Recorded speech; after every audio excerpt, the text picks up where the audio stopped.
ठीक है। तो कैश फ्लो स्टेटमेंट चल रहा था हमारा विदाउट एडजस्टमेंट, मतलब एडिशनल इंफॉर्मेशन नहीं थी उस क्वेश्चन में। 2014 वाला, 2014 दिल्ली का, फॉरेन का और ऑल इंडिया का, तीनों बार क्वेश्चन हमने कर लिए थे वो क्लास में। 2 मैंने खुद करा दिए थे और एक मैंने बोला था आप लोग अपने आप कर लेना बुक में। तो आज हम एडिशनल इंफॉर्मेशन को डिस्कस करेंगे। मतलब होगा क्या, आपके पास पूरी बैलेंस शीट होगी जैसे हमने करा था क्वेश्चन, और बैलेंस शीट के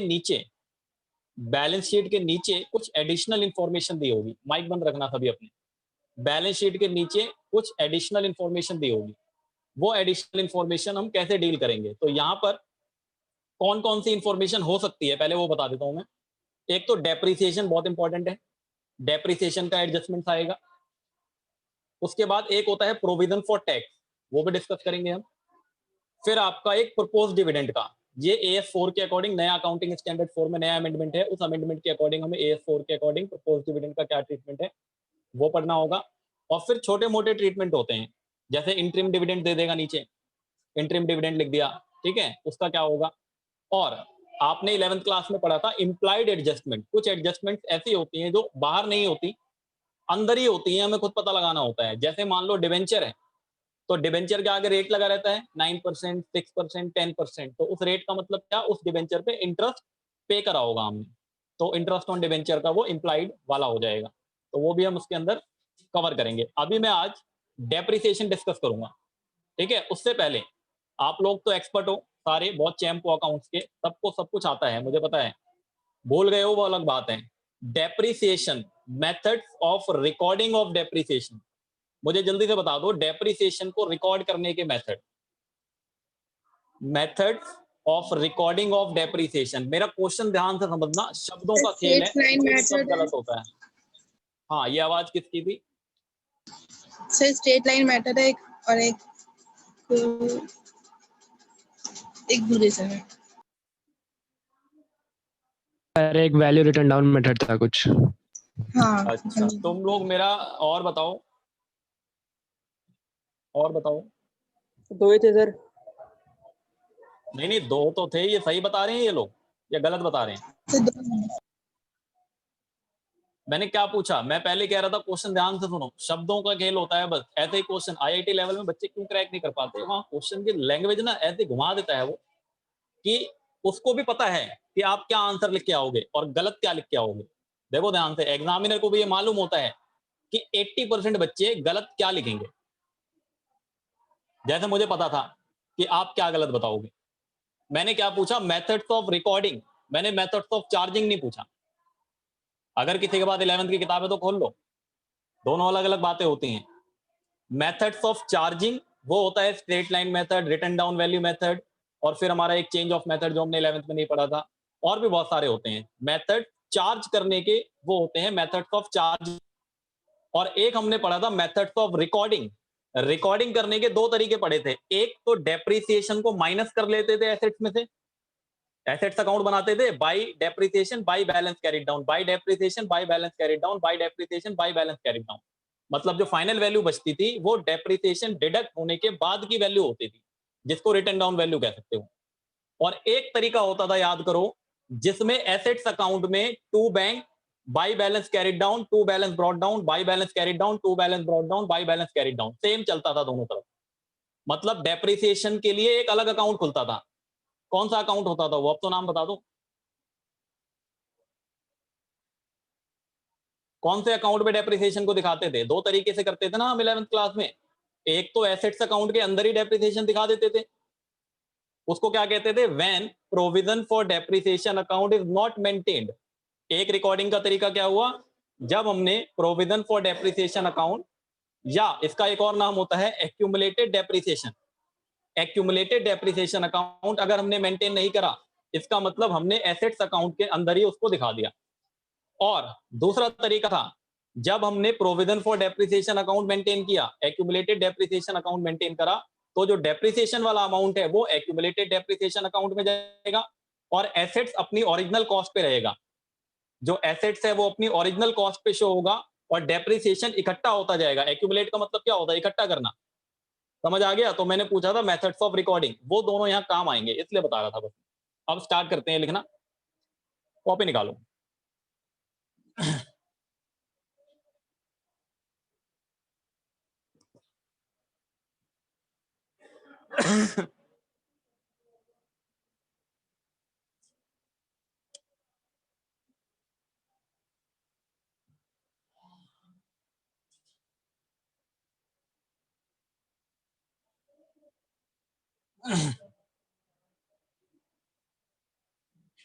दिख रहा है, क्लियर है सब? ठीक है, हेडिंग लिखो, एडजस्टमेंट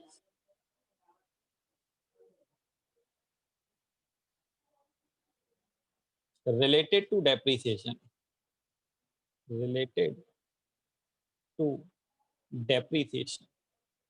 ये साथ साथ लिखते जाओ मेरे, जब मैं बोलूं लिखना बंद कर देना है तब बंद कर देना। अभी फिलहाल जो मैं लिखवा रहा हूं बिल्कुल साथ साथ लिखते जाओ और सुनते जाओ।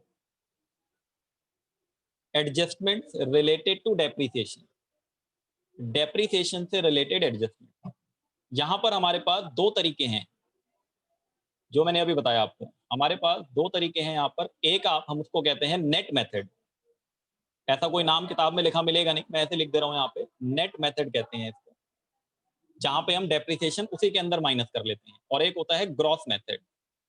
ग्रॉस मेथड का मतलब जो ओरिजिनल कॉस्ट पे चलता है। तो मैं इनका एक एक नाम और लिख देता हूँ। नेट मेथड को हम क्या कह सकते हैं? नेट मेथड को हम कह सकते हैं यहाँ पे आप return down basis. Net method को आप यहाँ पे क्या कह सकते हो? Return down value basis. इसको आप कह सकते हो रिटर्न डाउन वैल्यू बेसिस। मतलब जहां पर डेप्रिसिएशन डिडक्ट करने के बाद की वैल्यू दिखाई जाती है। और ये होगा आपका कॉस्ट बेसिस, कॉस्ट बेसिस, जहां पर ओरिजिनल कॉस्ट को दिखाया जाता है। इसका मतलब क्या हुआ सर? जो रिटर्न डाउन वैल्यू बेसिस होगा, only assets account, only assets account prepared, इसके अंदर सिर्फ एसेट्स अकाउंट बनता है, वो भी रिटर्न डाउन बेसिस पे। और जो ये वाला तरीका होता है, इसके अंदर टू अकाउंट्स प्रिपेयर्ड, दो अकाउंट बनाने होते हैं, दो अकाउंट बनाने होते हैं। एक तो एसेट्स अकाउंट बनाना होता है, टू अकाउंट्स प्रिपेयर्ड। एन को क्या हो गया? To accounts prepared. एक हमें बनाना होता है assets account, assets account at original cost, at original cost, original cost पे बनता है। और एक हमें बनाना होता है एक्यूमुलेटेड डेप्रिसिएशन अकाउंट। इसको प्रोविजन फॉर डेप्रिसिएशन अकाउंट भी कह सकते हो। Accumulated depreciation account. ये लिख लो पहले इतना। दो तरीके हम सीखेंगे, एक नेट मेथड और एक ग्रॉस मेथड। अभी नेट मेथड डिस्कस करेंगे पहले।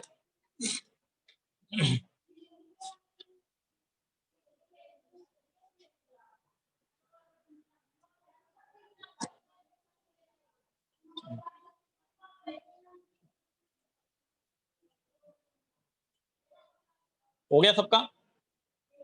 ठीक है,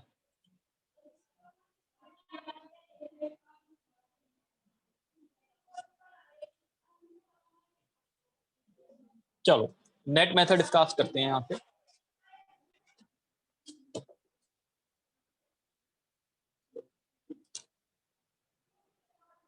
नेट मेथड,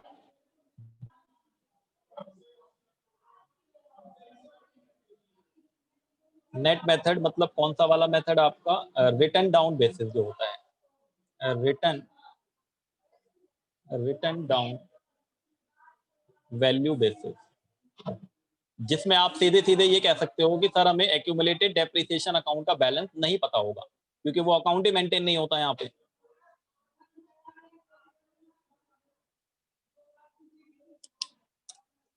एक एग्जांपल लिखो मेरे साथ साथ। जैसे हमारा पूरा क्वेश्चन था ना बच्चों, वैसे ही आपको पूरा क्वेश्चन जो हमने करा था, पूरी बैलेंस शीट नहीं था, मैं आपको सिर्फ फंडा समझा दे रहा हूँ कि उसके अंदर एक आइटम होगा, उसकी ट्रीटमेंट कैसे होगी कैश फ्लो में। जैसे आप एक्सट्रैक्ट ऑफ बैलेंस शीट बना लो। यहाँ पे आप एक छोटी सी बैलेंस शीट का टुकड़ा बना लो, an extract of balance sheet. ये मान लो हमने एक बैलेंस शीट बना ली।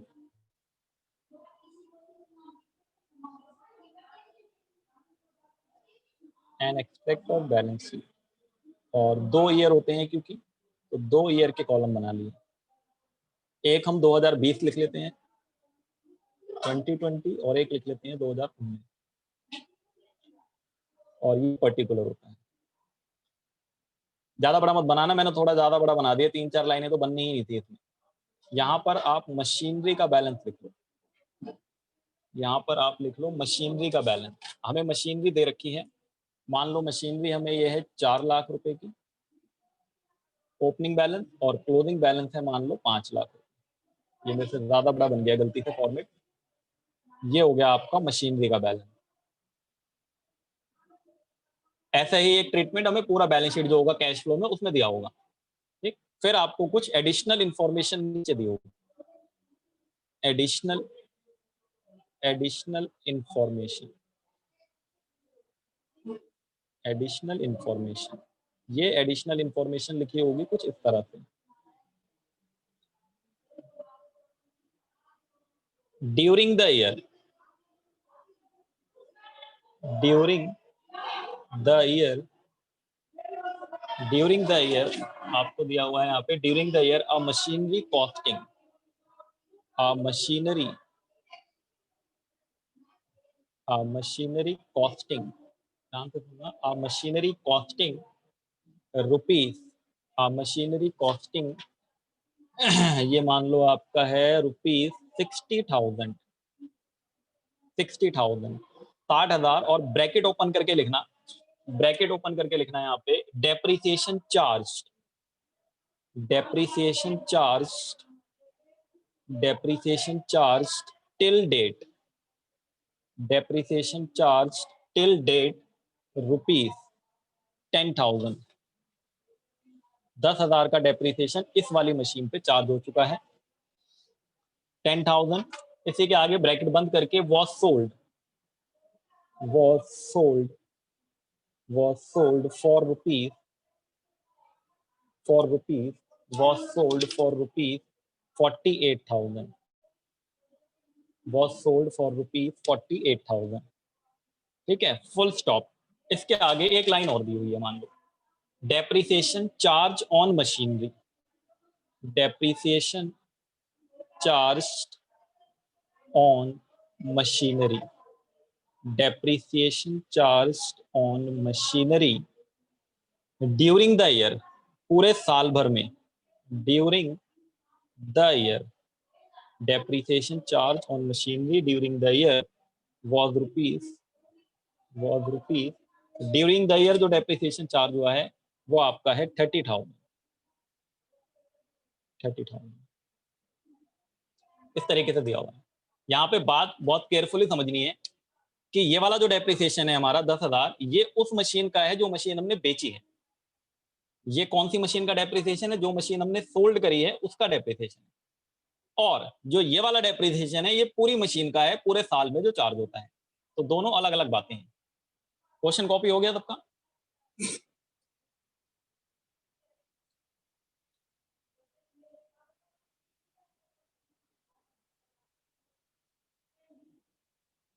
देखो आपके पास पूरी बैलेंस शीट रहेगी, जैसे क्वेश्चन हमने पिछली क्लास में करा था, पूरा क्वेश्चन रहेगा, उसके अंदर एक आइटम होगा मशीनरी। इस तरीके से मशीनरी, प्लांट, बिल्डिंग कुछ भी हो सकता है, या फिक्स्ड एसेट या टेंजिबल एसेट, ऐसे आपको दिया होगा और नीचे ऐसे इंफॉर्मेशन दी होगी। तो अब जब हम कैश फ्लो स्टेटमेंट बनाएंगे तो अगर इंफॉर्मेशन नहीं होती, अगर इंफॉर्मेशन नहीं होती तो मुझे बताओ 4 लाख था 5 लाख हो गया, तो 1 लाख रुपए का क्या करते हैं हम? जल्दी बताओ, ये परचेज हुआ या सेल हुआ? अगर नीचे इंफॉर्मेशन नहीं है, मान लो थोड़ी देर के लिए कोई इंफॉर्मेशन नहीं है एडिशनल, तो हम क्या करते हैं? 1 लाख रुपए परचेज होता हमारा, purchase of machinery, investing activity में क्या कर देते? माइनस। परचेज करोगे तो कैश का आउटफ्लो होगा ना, तो परचेज ऑफ मशीनरी क्या कर देते? 1 लाख रुपए माइनस कर देते। अगर कोई एडिशनल इंफॉर्मेशन नहीं है तो ओपनिंग और क्लोजिंग को कंपेयर करके डायरेक्ट कर देंगे। लेकिन इस बार एडिशनल इंफॉर्मेशन है तो हमें क्या करना पड़ेगा? अकाउंट बना के वैल्यू निकालनी पड़ेगी पहले। तो जो वर्किंग नोट वाला काम है वो मैं करके दिखा दे रहा हूं यहाँ पे। अरे यार ये ओपनिंग बैलेंस है ना 4 लाख और क्लोजिंग बैलेंस है 5 लाख, तो अगर ये एडिशनल इंफॉर्मेशन नहीं है तब की बात कर रहा हूं मैं। जैसे हमने पिछले क्लास में क्वेश्चन करा था, तो क्या करते हैं हम? 4 लाख पहले था, 5 लाख अब हो गया, तो 1 लाख का खरीदा ना हमने, बढ़ गया तो इसका मतलब क्या है, खरीदा, और घट गया तो मतलब बेचा।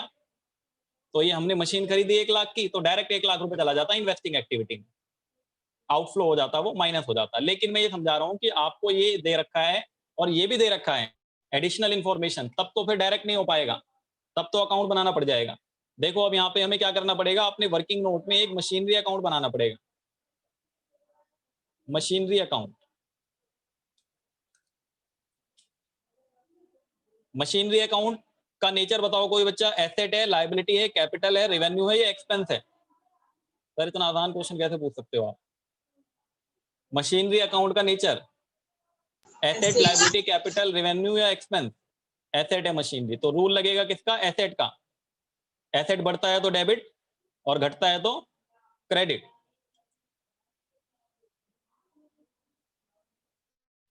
ये रुपीस, इधर रुपीस, ये पर्टिकुलर और ये particular.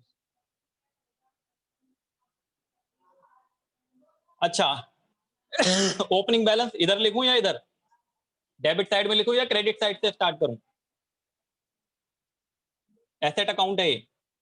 Opening balance to balance BD लिखूं या बाय बैलेंस बीडी? डेबिट से शुरू होता है, बिल्कुल ठीक।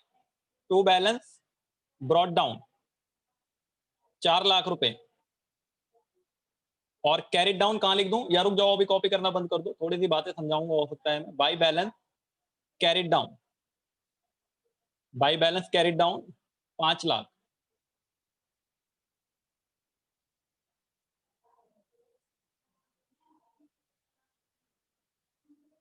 बेचा कितने में एसेट हमने, यहां देखो कितने में बेचा है, ये रहा 48,000 में बेचा है सर।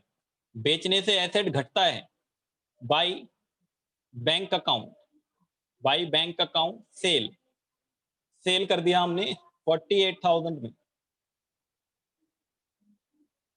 मुझे कोई बच्चा ये बताओ, बेच के प्रॉफिट हुआ है या लॉस, जल्दी बताओ। बेच के प्रॉफिट हो रहा है या लॉस हो रहा है इसमें? कुछ बच्चे आंसर नहीं कर रहे। उत्सव तुम बताओ, कुछ बच्चे मुझे लग रहा है यहाँ ज्वाइन करके सो जाते हैं। उत्सव बताना जरा, प्रॉफिट हो रहा है या लॉस हो रहा है एसेट को बेच के?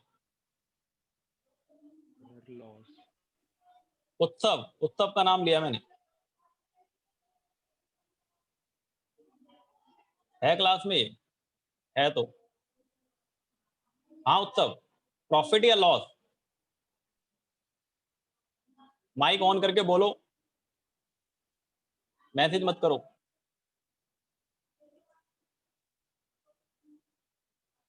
टाइम खराब करवा रहे हो मेरा फालतू में। और कौन बताएगा? निक्की तुम बताओ, प्रॉफिट या लॉस?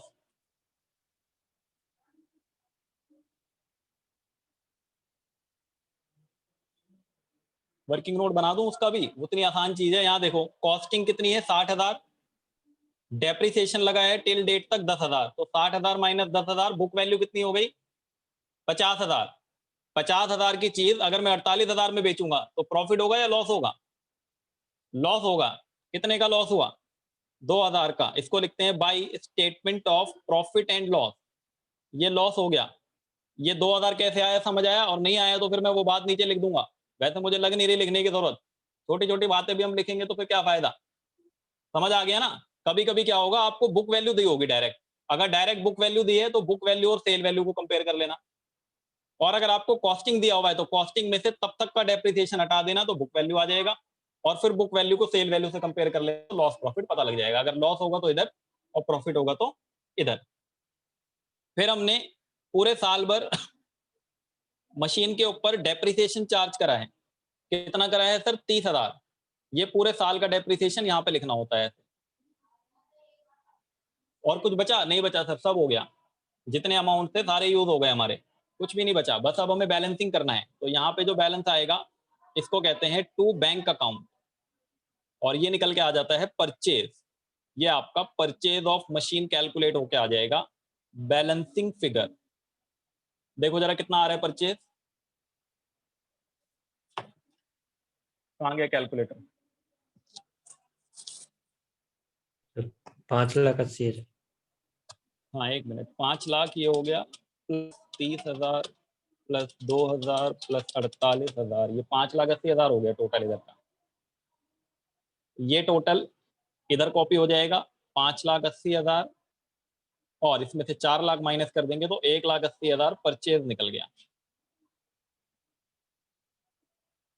अब ये अकाउंट जब हमारा बन जाएगा तो इसके बाद हमें क्या करना होता है, इन अमाउंट को ट्रांसफर करना होता है अपनी अपनी जगहों पे।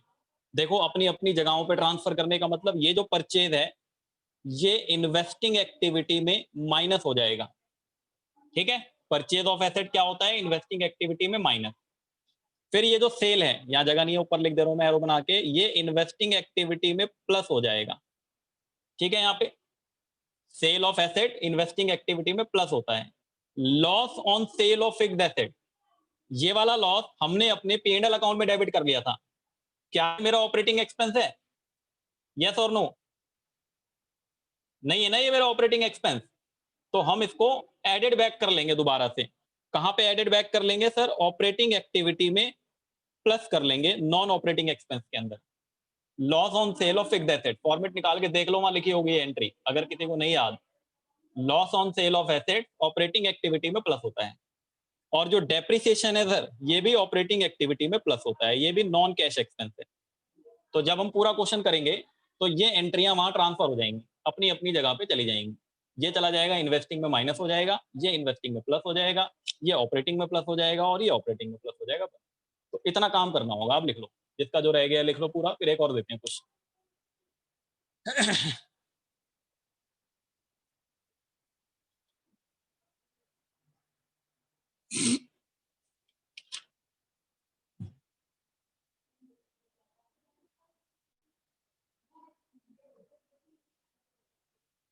लिख लिया है तो बता दो, फिर मैं अगला क्वेश्चन ही दे दूं। नहीं लिखा है तो पहले कर लो कॉपी।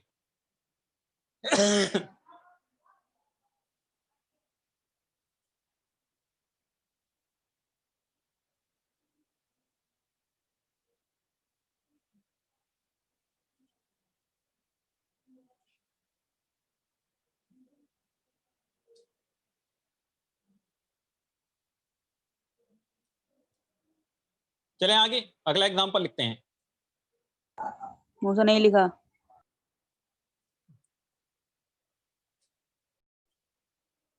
चलो हो गया होगा सबका, ठीक है, करते हैं आगे। नेक्स्ट नेक्स्ट लिखते हैं ऐसा ही एक एग्जांपल। छोटे छोटे एग्जांपल करेंगे आज, फिर बड़े क्वेश्चन बाद में। अगला एग्जांपल लिखो। Calculate calculate machinery purchase, calculate machinery purchase during the year. इसने खुद बता दिया हमें कि हमें मशीनरी परचेज निकालना है, machinery purchase during the year. Also calculate also calculate also calculate cash flow from investing activity, cash flow from investing activity. और हमें इन्वेस्टिंग एक्टिविटी का कैश फ्लो भी बताना है, मतलब हमें सिर्फ एक एक्टिविटी सॉल्व करनी है, हमें सिर्फ इन्वेस्टिंग एक्टिविटी सॉल्व करनी है, पूरा नहीं सॉल्व करना, पूरा क्वेश्चन दिया भी नहीं है पहली बार। इन्वेस्टिंग एक्टिविटी, ठीक है। नीचे आपको यहाँ पर 2 ईयर्स दे रखे हैं, एक आपको दे रखा है 31 मार्च 2019 और एक ईयर आपको दे रखा है 31 मार्च 2018।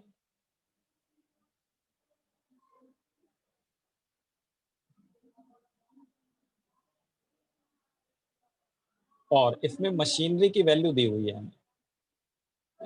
मशीनरी की वैल्यू 2018 में है 2,45,000, 2,45,000 और 2019 में है 3 लाख रुपए, 3 लाख। ये इतना तो बैलेंस शीट का एक्सट्रैक्ट हमें दिया हुआ है, ठीक है, एक्सट्रैक्ट ऑफ बैलेंस शीट। फिर आपको नीचे एडिशनल इंफॉर्मेशन दी हुई है, additional information.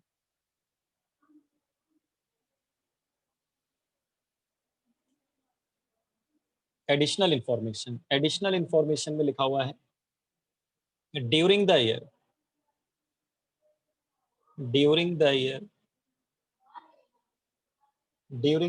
a machinery costing rupees 40,000, machinery costing rupees 40,000, bracket में लिख लो depreciation charge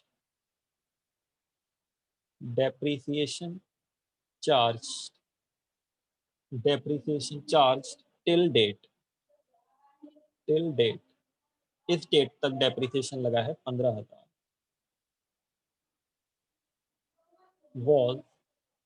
was sold at a profit of rupees 5,000, at a profit of rupees 5,000, depreciation charged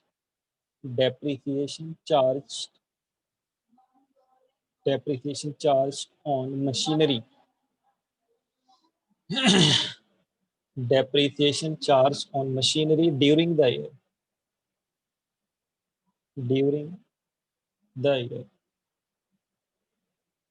was rupees 20,000, पूरे साल भर में जो डेप्रिसिएशन है वो 20,000, इतना दे रखा है हमें। हमें क्या करना है, मशीनरी परचेज कैलकुलेट करना है, इसका मतलब वो हमारे क्वेश्चन का मेन पार्ट है,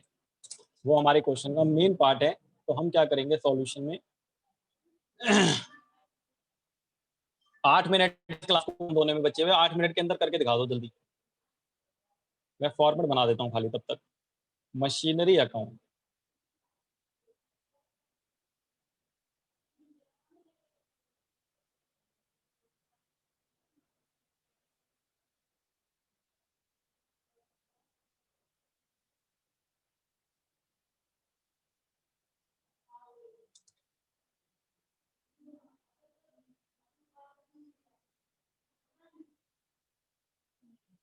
मान लो ये यहाँ तक बन जाएगा फॉर एग्जांपल हमारा इतने में आ जाएगा ये, और फिर हमें निकालना है cash flow from investing activity, तो हम यहाँ लिखेंगे cash flow from investing activity,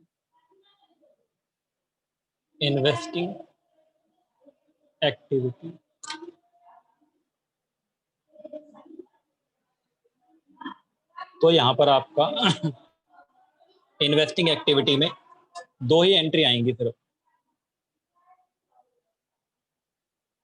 2 he entry आएंगी, एक तो परचेज की और एक सेल की। तो यहाँ पे हम एक बार लिख लेंगे परचेज ऑफ मशीनरी और एक लिख लेंगे सेल ऑफ मशीनरी।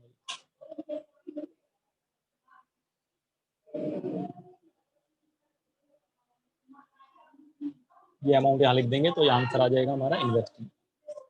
जो भी आएगा नेगेटिव पॉजिटिव वो देख लेंगे। इतना होगा फॉर्मूला, करके बताओ मुझे सभी जल्दी अपने आप।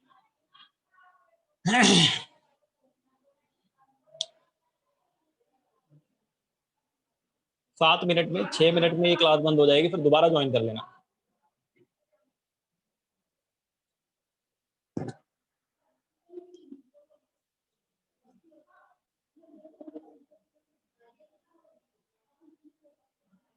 क्या क्या लिखना होगा वो देख लेते हैं। बैलेंस ब्रॉट डाउन यहाँ लिख देंगे, प्रॉफिट पे बेचा है इस बार तो 2 SPL, प्रॉफिट यहाँ लिख देंगे। जो बेचा है वो बाई बैंक के थ्रू होगा, बाई बैंक, सेल यहाँ लिख देंगे। फिर पूरे साल भर में डेप्रिसिएशन चार्ज करा है वो यहाँ लिख देंगे, और बाई बैलेंस कैरिड डाउन यहाँ लिख देंगे। टोटल करेंगे आ जाएगा। बताओ कितना आया परचेज, बना लिया होगा किसी ने?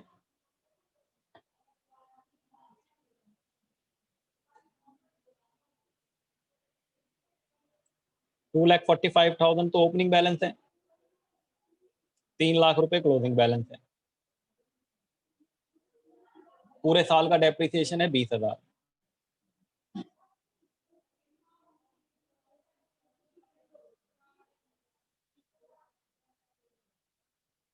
5,000 के प्रॉफिट पे बेचा है, तो सेल वैल्यू कितनी हुई जरा बताना कोई।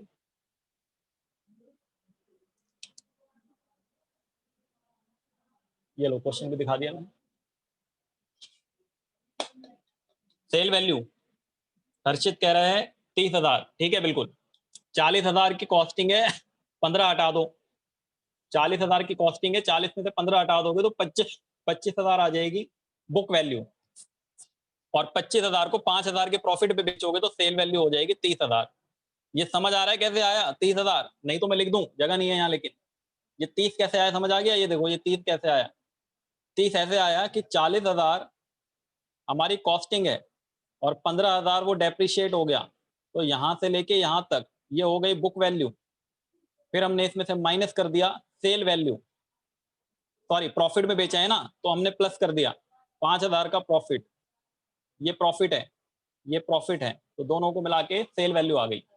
40 माइनस 15, 25,000 बुक वैल्यू और 5,000 प्रॉफिट बेचा है, तो प्रॉफिट प्लस हो जाएगा, तो 30,000 सेल वैल्यू। परचेज कितना आ गया? To bank account purchase balancing figure, purchase आ गया 1,00,000 रुपए, बिल्कुल ठीक है, 1,00,000 रुपए का परचेज आ गया। टोटल हो गया था इधर 3,50,000 और 50,000, ये 3,50,000 इधर का टोटल था। अब हमें इन्वेस्टिंग एक्टिविटी का कैश फ्लो निकालना था, तो एक तो ये वाली एंट्री इन्वेस्टिंग में जाएगी और एक ये वाली एंट्री इन्वेस्टिंग में जाएगी, तो दोनों एंट्री लिख देते हैं ये लोग। परचेज ऑफ मशीन में 1,00,000 रुपए माइनस में, और सेल ऑफ मशीन 30,000 रुपए प्लस में, तो 70,000 रुपए अल्टीमेटली माइनस में आ गया। तो ये हो गया आपका cash use in investing activity. Bracket लगा लो, cash use in investing activity, ये हो गया।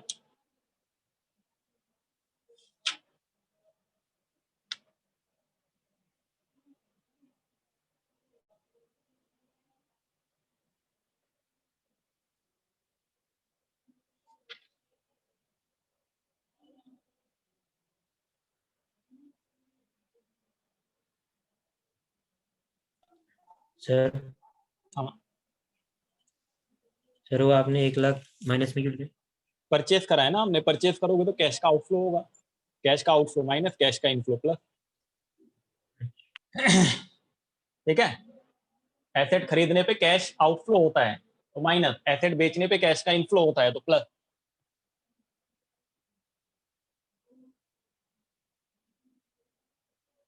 अगर हमें ऑपरेटिंग भी बनाना होता मान लो, तो फिर ऑपरेटिंग का वैसे इन्फॉर्मेशन नहीं है, तो ये वाला अमाउंट डेप्रिसिएशन ऑपरेटिंग में क्या हो जाता प्लस, और प्रॉफिट ऑपरेटिंग में हो जाता माइनस।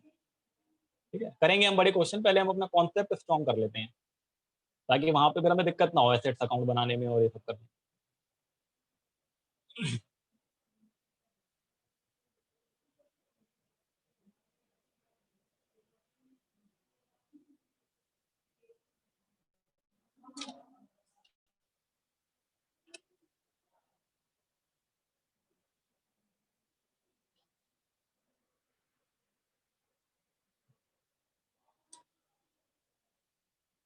चलो फिर से ज्वाइन कर लो, ये बंद कर देते हैं ये वाला।